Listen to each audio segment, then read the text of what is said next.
chabu kwa ba François Mandela Nisa Kachebwe kwetu kwa ba Moïse Mamba ni Costa Kabasela kwa ba Jean-Baptiste Mutuka Kubi ni honorable Shibola kwetu kwa Boka Fuaka Fai. Ce matin, nous allons parler encore de notre sous-thème.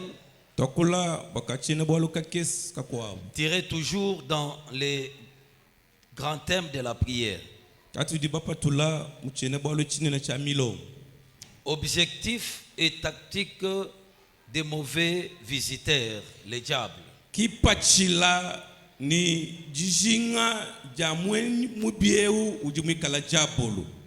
Objectif et tactique du diable comme les mauvais visiteurs.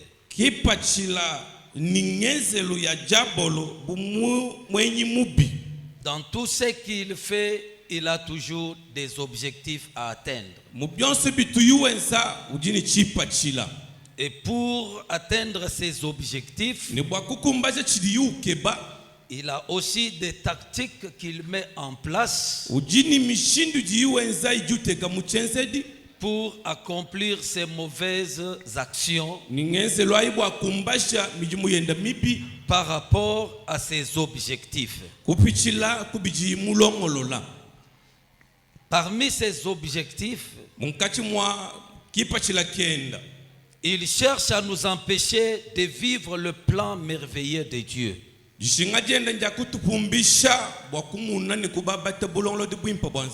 Sachant que Dieu a un plan merveilleux pour chacun de ses enfants. La Bible dit que l'Éternel déclare que je connais le projet que j'ai formé sur mon peuple.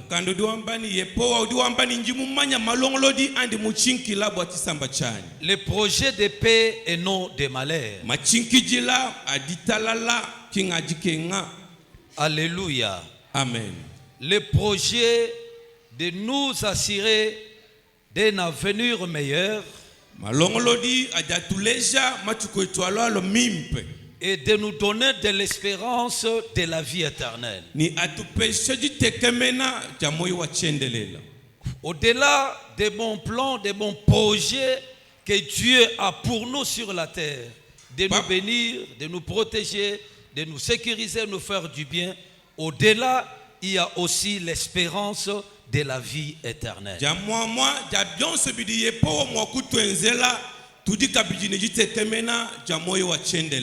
Et c'est parmi les choses que le diable cherche à détruire. Son objectif encore, c'est pour nous détruire, nous cribler, nous dérober. La Bible dit soyez sobres et veillez, car votre adversaire le diable rôde comme un lion rugissant, cherchant qui il peut dévorer, cherchant qui il peut détruire. Et la Bible dit, il vient pour dérober, pour détruire et égorger. Et Jésus dit à Pierre que Pierre, Satan t'a réclamé toute la nuit pour te cribler comme du froment, mais je priais pour toi.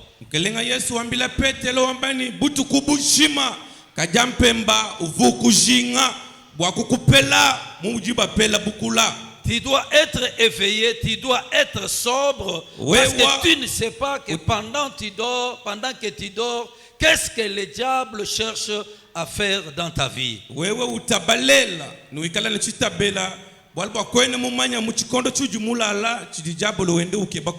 Tu ne sais pas ce qu'il prépare contre tes enfants pendant la nuit. De même qu'il a cherché Pierre toute la nuit pour les cribler. Pierre qui était avec Jésus-Christ. Le diable n'a pas eu peur de Jésus. Mais il a réclamé la vie de Pierre pour la détruire. Il peut aussi le faire pour chacun de nous. C'est pourquoi la Bible nous dit d'être sobre et d'être veillé. Alléluia. Amen. Pour faire face contre notre ennemi le diable. Il cherche encore à nous empêcher de faire la volonté de notre Dieu, de nous détourner de la parole de Dieu, de la bonne voie, afin de détruire et de briser notre communion avec notre Dieu. Et s'il réussit à cette mission, il peut tout faire dans notre vie. Amen, amen. Amen. C'est pourquoi dans notre prière, nous sommes là pour détruire ces objectifs, ces plans. Prier pour l'empêcher de ne pas atteindre ces mauvais objectifs contre nous. Amen, amen. Amen. Et pour les accomplir, il a des tactiques qu'il utilise pour chercher à réussir, pour chercher à dompter sur nous. Alléluia. Amen. C'est pourquoi ce passage va nous aider à comprendre certaines choses par rapport à ces objectifs et ces tactiques.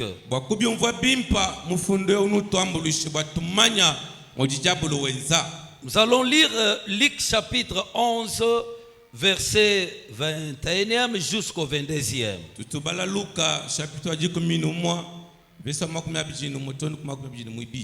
Nous allons tenir debout pour honorer et respecter la parole de Dieu.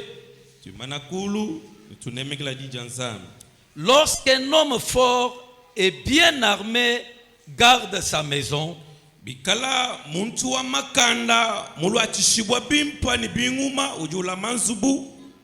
ce qu'il possède est en sûreté. Mais si un plus fort que lui survient et le dompte,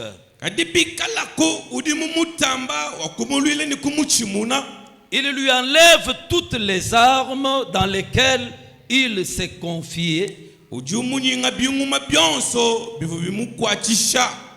et il distribue ses dépouilles. Dans d'autres versions, on dit il partage ses biens, il partage ses bénédictions.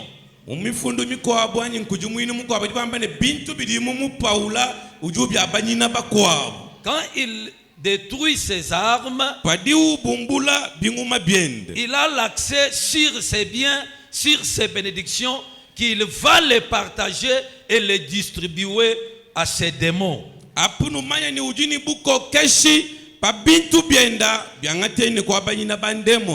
Que l'Éternel Dieu ajoute la bénédiction à la lecture de la parole de Dieu. Est-ce que tu peux recevoir cette parole avec des acclamations? Est-ce que tu peux manifester la joie dans la maison du Seigneur? Est-ce que tu peux nous encourager encore pour bien acclamer pour la gloire? Que l'Éternel Dieu soit loué. Oui, par ces passages que nous venons de lire,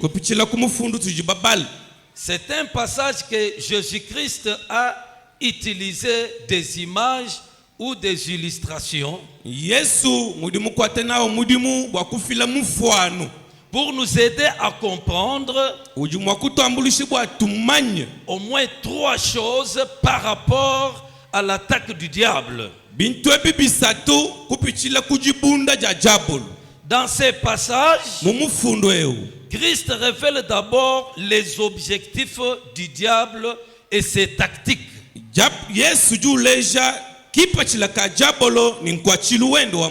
Selon le verset 22e, il dit, mais si un plus fort que lui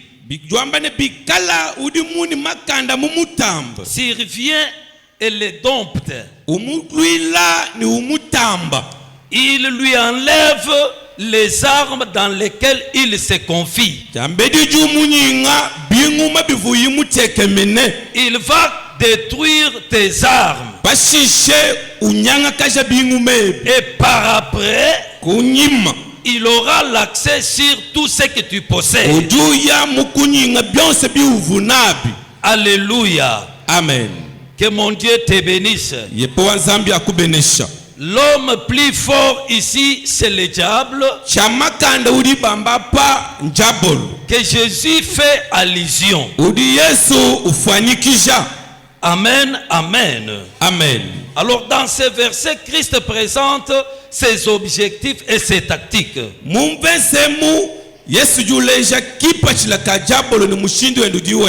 Et la deuxième chose, selon la pensée de Jésus dans ces versets, il nous enseigne à prendre une bonne attitude ou une bonne position pour empêcher l'homme le plus fort de ne pas atteindre ses objectifs dans notre vie.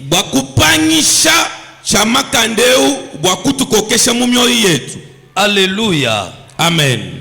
Et la troisième chose, Christ nous présente ce qui va nous arriver si et seulement si le diable dompte sur nous. Il va saisir nos biens et il va les partager. Ce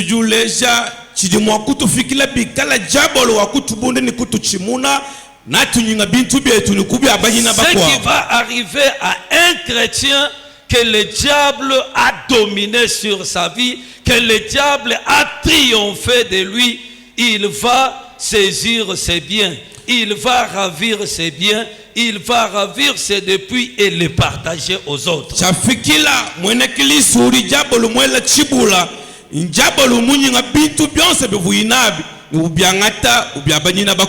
Selon le verset 21e,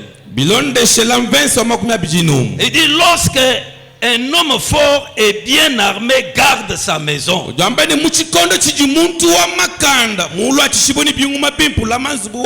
l'homme fort qui garde sa maison, qui est bien armé, il s'agit d'un chrétien qui est bien occupé de tous les équipements spirituels.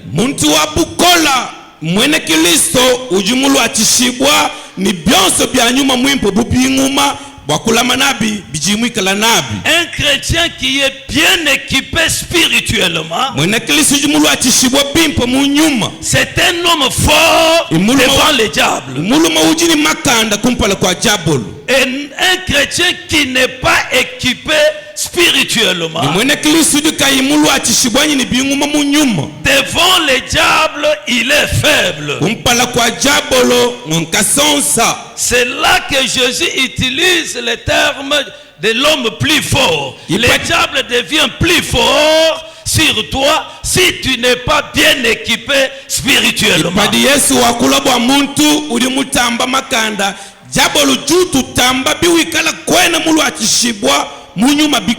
Quand tu n'es pas équipé spirituellement, tu es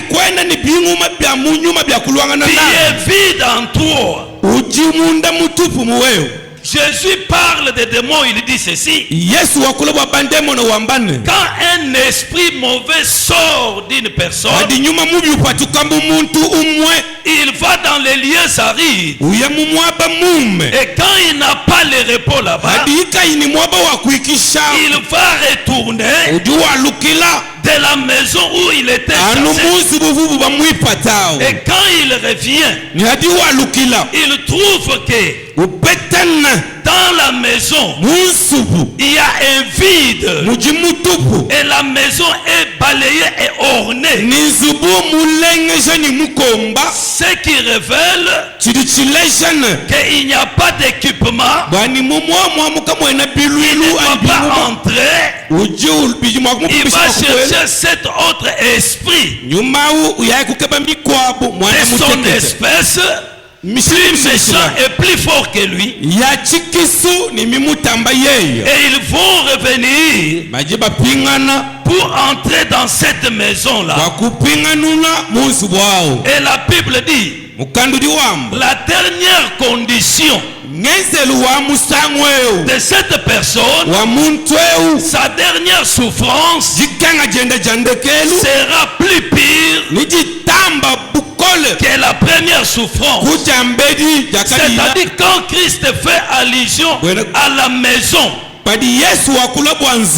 qui est bien gardée, la maison qui est en sûreté, il parle de ta vie. Et le bien que Christ parle, c'est toutes les bénédictions que tu as. Tout ce que tu possèdes, tout ce que tu fais dans ta vie. Alléluia. Amen. Quand tu es bien équipé, bien armé spirituellement, tu seras l'invincible devant les diables. Les diables ne peuvent pas te vaincre.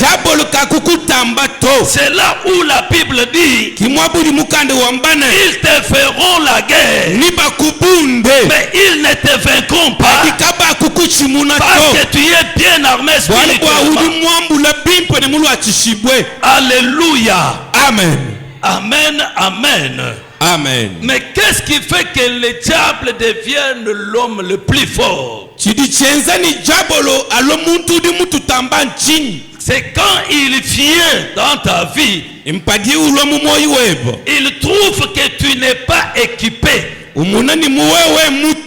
Tu n'es pas bien équipé, bien armé spirituellement.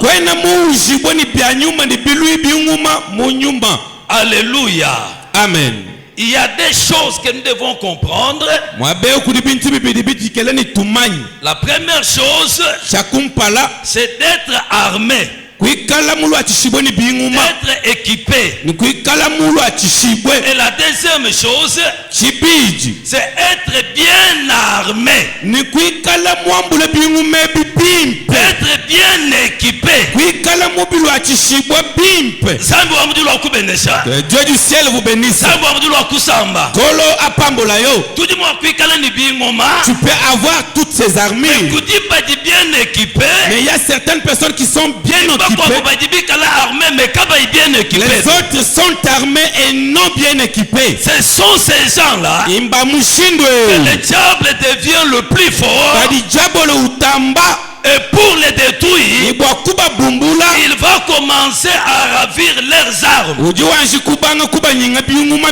Il va te désarmer pour que tu deviennes faible. Et quand tu es faible, il entre dans ta maison et il commence à piller. C'est pourquoi l'air, il y a plusieurs qui prient Dieu, mais qui ne sont pas bien équipés. Lorsque les diables les attaquent, peu qui faisaient leur force, le diable mêle sa main sur. Et lorsqu'il entre dans leur vie, à ce moment-là, il détruit tout. Il y a la pénétration des maladies, des grands problèmes y arrivent. Il y a des conflits qui commencent. Jusque lorsque le diable agit, pour semer le trouble. Et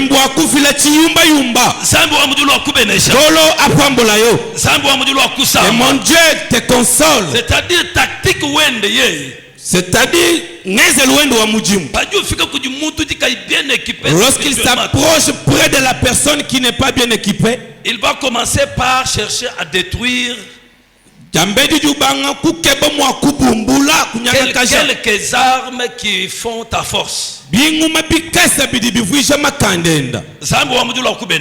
Mon Dieu vous bénisse. Mais dans ces passages, Christ dit qu'un homme qui est bien armé, un chrétien qui est bien armé, alléluia, amen, il doit garder sa maison en sûreté. C'est pourquoi la Bible nous dit, revêtez-vous de toutes les armes spirituelles afin de pouvoir tenir devant les assauts et les ruses du diable. Et quand on n'est pas armé, on risque de devenir la proie du diable, qui est notre ennemi, notre adversaire, qui est le mauvais visiteur.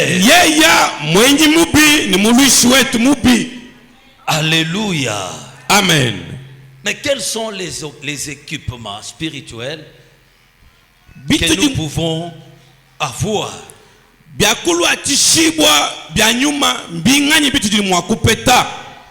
Pour résister au diable, pour empêcher au diable de ne pas atteindre ses objectifs sur nous.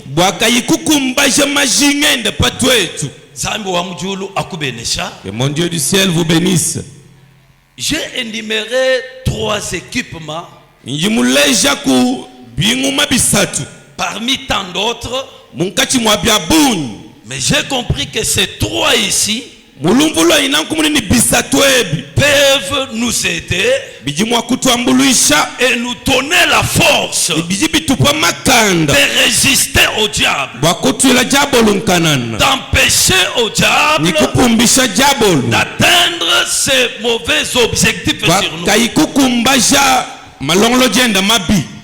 Amen. Amen. Premier équipement, c'est avoir la connaissance de la parole de Dieu, la connaissance de la vérité.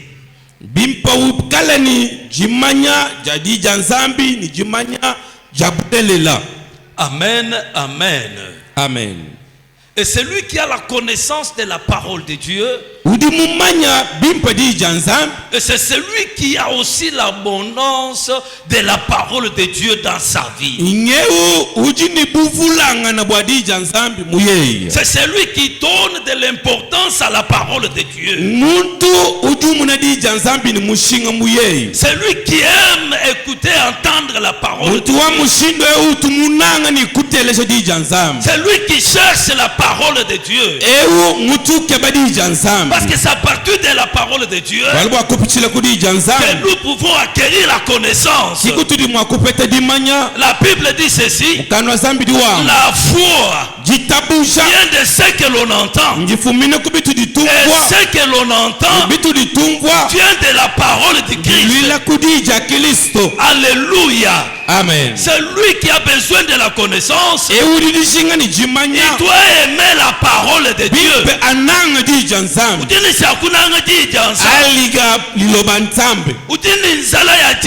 a le souci ou la fin de la parole. Il doit avoir aujourd'hui plusieurs chrétiens, ils n'ont pas la connaissance dans la parole de Dieu. Et parce qu'ils n'ont pas la connaissance,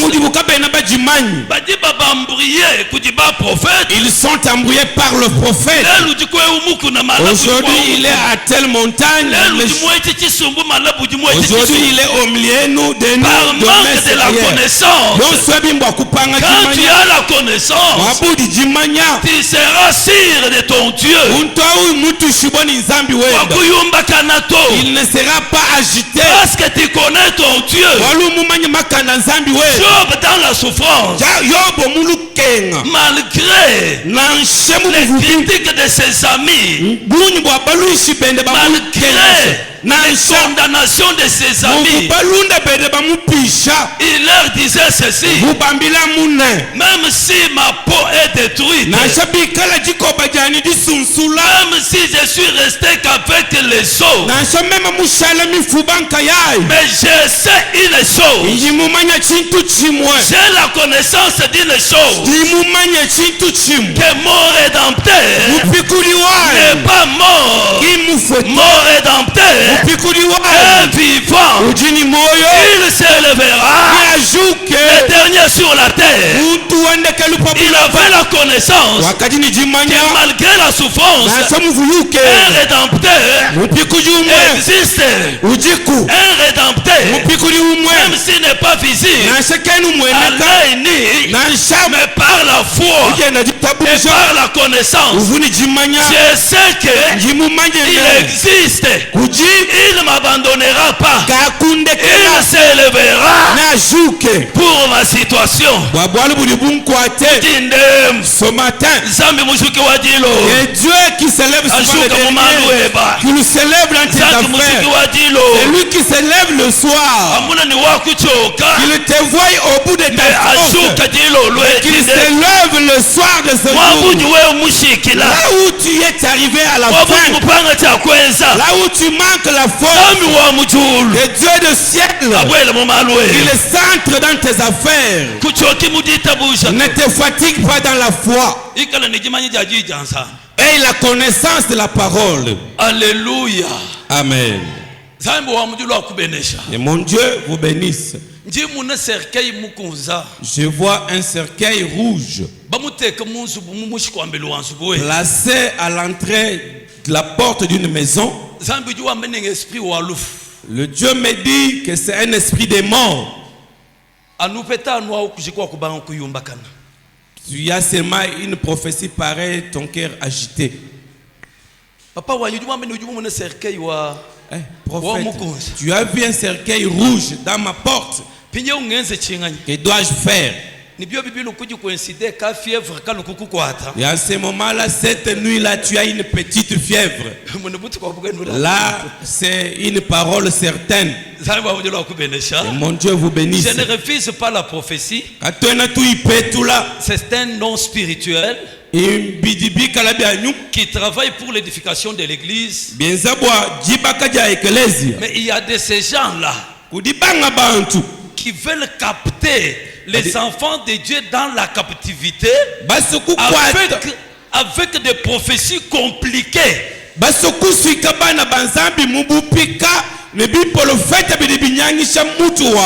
Alléluia. Amen. Esprit de mort, il n'y a que les esprits de mort, les esprits des accidents. Esprit d'élévation ni de bénédiction. Pour parler de l'élévation ou de la bénédiction, non, il n'y a que l'esprit de la mort dans ta maison. Dieu ne voit pas seulement les malheurs, mais il voit aussi la bénédiction, et il voit aussi les péchés. Prophétie à péché ya kashika. Il n'y a aucune prophétie parlant de vos péchés. Dire à quelqu'un, à une personne que Dieu a vu ta façon de marcher. Il te dit que tu as une mauvaise méditation à l'encontre de ton frère. Change ton cœur. Sinon tu mourras. Quelqu'un ce moment-là pourra changer lorsqu'il voit la haine en sourire. Mais aujourd'hui les prophéties qui sortent, c'est juste annoncer la mort qui va te surprendre. Mais l'impudicité ou l'adultère qu'il a commis, là Dieu ne l'a pas vu. Et mon Dieu vous bénisse. Et mon Dieu vous visite. Est-ce que tu peux acclamer pour la gloire de Dieu? Quand tu as la connaissance de la parole de Dieu, tu vas comprendre que On peut me prophétiser. Mais c'est lui qui a la dernière décision. Le dernier mot de ma vie n'appartient pas au prophète ni de ce qu'il a dit. Mais le dernier mot de ma vie appartient à l'Éternel Dieu des armées. Il est vrai que tu m'as prophétisé. Gloire à Dieu parce que Dieu t'a utilisé pour te révéler ce qui doit venir. Mais ce n'est pas un problème avec toi. Je vais chercher le Dieu qui a parlé en toi. Je dis Seigneur, voilà ce que tu as dit. Moi je viens vers toi parce que je ne veux pas c'est ce que tu as dit là m'arrive. C'est ce qu'Ézéchias a fait. Ézéchias, on lui a prophétisé par Esaïe que tu vas mourir de cette maladie là. Change les choses de ta maison parce que tu vas mourir. Ézéchias a dit merci prophète. Et le prophète est parti. Mais quand il est entré dans le temple, la Bible dit il s'est agenouillé, il a tourné sa face contre le mur et il a commencé à implorer l'Éternel. Seigneur, c'est toi qui as parlé. Tu es aussi capable de changer ses prophéties. Change ses prophéties. Et dans sa prière, la Bible dit le prophète n'était pas encore arrivé chez lui. En train de partir, Dieu l'appelle encore. Retourne, va changer ce que tu avais dit. Ce matin, tout ce que Dieu avait dit, et Dieu le change. Même si on avait parlé de ta mort, on avait parlé de ta peine, mais au travers ta prière, le Dieu qui a toujours changé le change. Même si tu as été maudit, le Dieu qui change les choses le transforme. C'est Dieu du ciel qu'il écoute ta prière. Mon frère Nzamba Salelayo Oyo Mutondimi, tous ceux qui ont été prononcés sur toi changeront. Qui es-tu pour voir ma mort et commencer à publier? Dieu ne m'a jamais menti. La manière qu'il m'a parlé de ta mort, c'est sa fin. Tu trompes. Le Dieu du ciel, il est riche en bonté. Si je vais m'agenouiller, prophéties prendront fin. Alléluia. Amen. Il ne faut pas suivre les gens, mais tu dois suivre l'Éternel dans sa parole. Le problème de la connaissance de la parole de Dieu. La Bible déclare, Osée chapitre 4 verset 6, la Bible dit, mon peuple meurt. Mon peuple est détruit parce qu'il lui manque la connaissance. La connaissance, c'est une arme très puissante. Si tu n'as pas la connaissance de la parole de Dieu, l'ennemi, le diable, les mauvais visiteurs va te détruire. Quand Quand tu as la connaissance, tu seras libre. Tu ne seras pas esclave de personne. Tu agiras selon la parole de Dieu. Parce que la Bible dit, vous connaîtrez la vérité et la vérité vous rendra libre. Quand tu as la connaissance de la parole de Dieu, tu vas tout faire en toute liberté. Tu vas progresser en liberté. Tu seras libre de progresser. Tu seras libre de réussir dans ce que tu fais.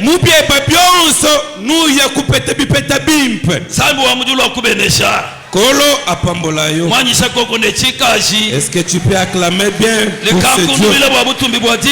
Est-ce que tu peux bien crier en son honneur? Et mon Dieu vous bénisse. Et pour avoir la connaissance, tu dois aimer la parole de Dieu. Tu dois chercher la parole de Dieu.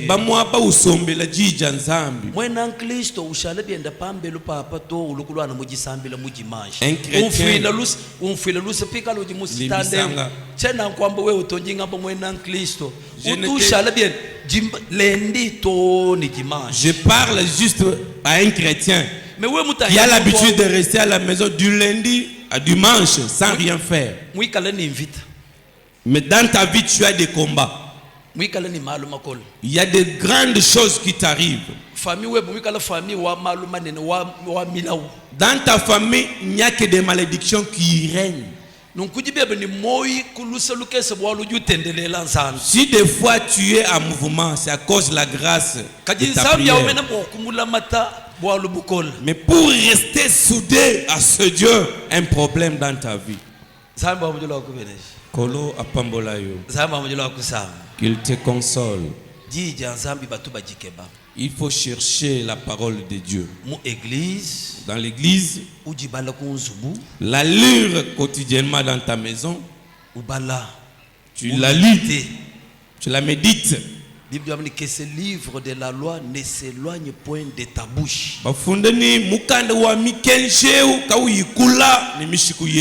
Médite-les jour et nuit. C'est alors que tu réussiras dans tout ce que tu entreprends. Amen, amen. Amen. C'est ça la première arme parmi tant d'autres.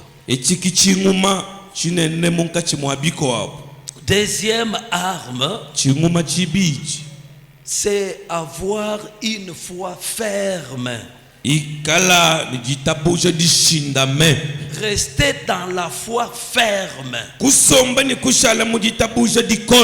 La foi inébranlable.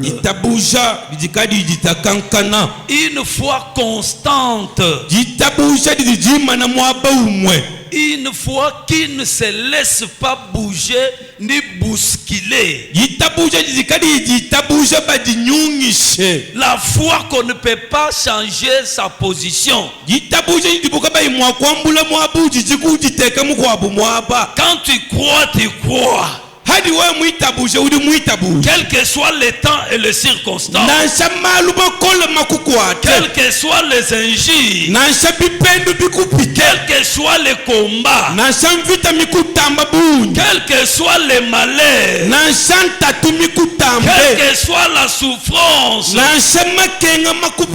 quelle que soit la privation de certaines choses, mais tu restes dans la foi. Parce que la foi, c'est une confiance absolue en Dieu. C'est que tu espères en Dieu en plaçant ta confiance en lui. malgré ce que tu peux voir, malgré ce que tu peux entendre, malgré ce que tu peux sentir dans ton corps, on prie pour toi, on te dit tu es guéri. Mais après la prière, tu sens que là où était la maladie, ça commence encore à faire mal. Mais on te dit que tu es guéri. Et toi qui as la foi, malgré ce que tu sens, tu dois confesser que non, je suis guéri. Alléluia. Amen. La foi, c'est par rapport à ce que nous espérons. On ne place pas la foi dans ce qu'on possède. Si tu crois dans ce que tu possèdes, ce n'est pas la foi. La foi est la foi lorsqu'on espère dans ce que tu ne possèdes pas. La Bible déclare que hors la foi est une ferme assurance. Les choses qu'on espère et une démonstration de celles qu'on ne voit pas. C'est ça la foi. Mon Dieu vous bénisse. Une foi ferme t'amènera, malgré le diplôme de licence que j'ai dans la maison, en train de chercher un emploi. On me promet là-bas, ça ne tient pas. Finalement, de la même promesse, je y retourne encore. Ils seront dérangés fortement.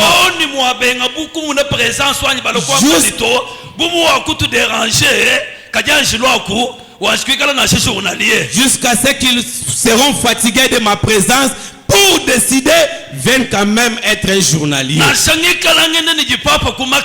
Même si aujourd'hui je manque une bonne chaussure, mais j'ai une foi ferme que le Dieu du ciel, tous ceux qui l'espèrent, ils ne seront jamais abandonnés. Ceux-là qui l'espèrent, il ne les abandonnera jamais.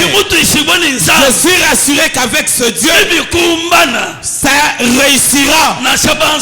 Qu'on se moque de moi, qu'on m'oublie, mais ce Dieu, ses yeux sont fixés sur ceux qui l'espèrent. C'est pourquoi il dit, quand le Fils de l'homme viendra sur la terre, trouveras-t-il de la foi sur la terre? Là, je comprends que quand Dieu descend pour visiter, il cherche là où il y a la foi. Garde bien ta foi. Mon Dieu vous bénisse. Protège bien ta foi. Gardez la foi. Ne se manifeste pas seulement dans l'espérance de ce que nous attendons de Dieu. Ça se manifeste aussi dans la vie de l'obéissance et de la soumission à un Dieu invisible. Amen. Un Dieu qui ne se voit pas à l'œil nu, mais le Dieu qui se voit par les yeux spirituels. Quand tu veux commettre le péché, les yeux de la foi voient Dieu. Même si tu te trouves à un lieu où il n'y a pas de chrétiens, tu te retrouves seul. Peu pas de tes pasteurs, mais tes yeux qui se disent, même si je ne suis pas surveillé, mais que c'est Dieu du ciel, il voit là où je suis, il voit pas. Même dans le profond eau, la nuit où le ténèbres au devant de Dieu c'est une grande lumière. Rien n'est caché au devant de ces dieux. Plusieurs chrétiens aujourd'hui, ils utilisent leur foi dans un seul aspect, juste pour espérer ce qui est au devant de leur vie. C'est une bonne chose, parce que la foi, c'est l'espérance de ce que nous attendons, de ce que nous désirons, ce que tu espères avec une ferme assurance.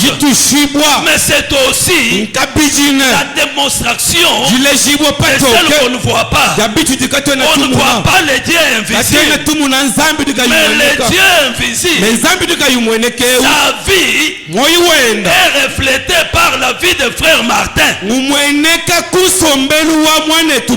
On voit la vie de Dieu, l'amour de Dieu, le pardon de Dieu, la sanctification dans la vie d'un frère qui a la foi et qui fait tout à cause de la foi. Mon Dieu vous bénisse. Dieu vous visite. Quand tu espères ce que tu as besoin et que tu ne démontres pas la vie de Dieu, le Dieu invisible, ta foi sera une foi faible.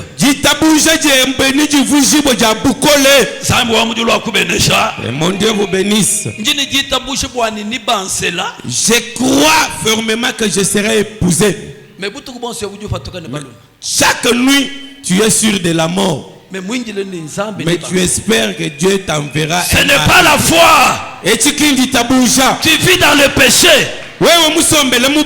Alléluia. Amen. Abandonne cet homme-là. Abandonne ce mari-là.